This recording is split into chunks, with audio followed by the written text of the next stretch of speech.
In the quieter, often overlooked corners of the human world, far away from the restless bustle of crowded streets and the chatter of gatherings, there lives a most intriguing individual.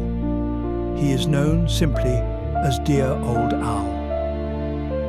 There was a time, not so long ago, when Al was surrounded by many. His circle was wide, his friendships plentiful. Days were filled with laughter that echoed in crowded rooms and carried across open spaces, laughter that passes from face to face, binding people together. In those days, Al belonged to a herd, a network of companions that carried him across many paths to many places. But as with many such herds, time brought change. One by one, cracks began to appear. Promises, once easily given, were broken. Loyalty, which Al once believed to be unshakable, was tested. Too often, the result was pain. These moments, repeating over the years, carved deep scars into Al's trust. Gradually, and by his own choice, Al began to step away. The wide herd became smaller. He drew his circle inwards until only 5 remained. 5 men he called brothers. Not brothers by blood, but by something he thought could be stronger: chosen loyalty. Yet even this carefully chosen family was not without flaws. One of the 5 revealed himself to be something else entirely: a false brother.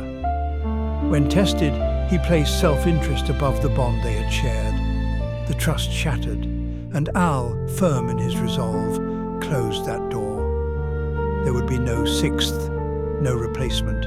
His circle was reduced to 4, and for Al, 4 is enough. His world, once sprawling and filled with movement, is now small and deliberate. He travels along only 4 main routes, each short, each connected.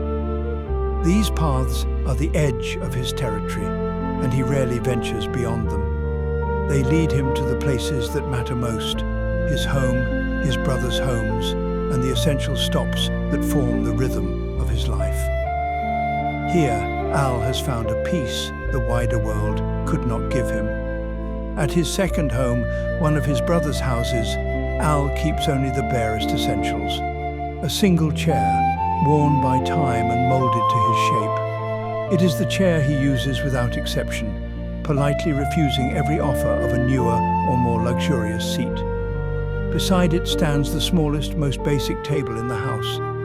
Others might call it inadequate, but for Al, it is perfect. Replacing it would disrupt the simplicity he values. There is, however, one indulgence, a single luxury in an otherwise stripped-back life: a drink he calls posh juice, served with crushed ice. It is a small pleasure, an occasional reminder of comfort. Yet even this often returns to plain ice water.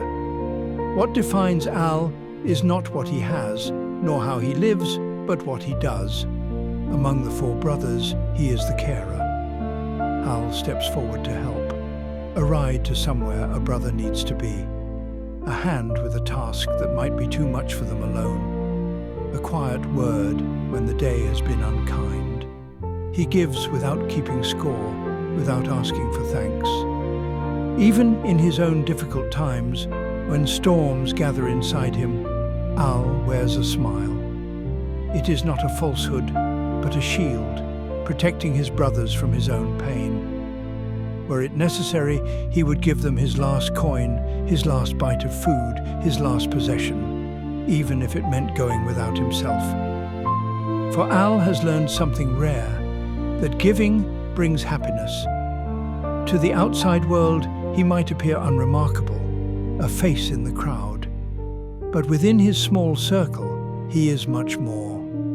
To his chosen 4, he is a constant presence, a figure of quiet reliability, a man who has shaped his life not around abundance, but around loyalty, kindness, and the comfort of knowing who matters most. And so he remains. In a world that grows ever louder, faster and more demanding, dear old Al moves at his own pace, within his own space.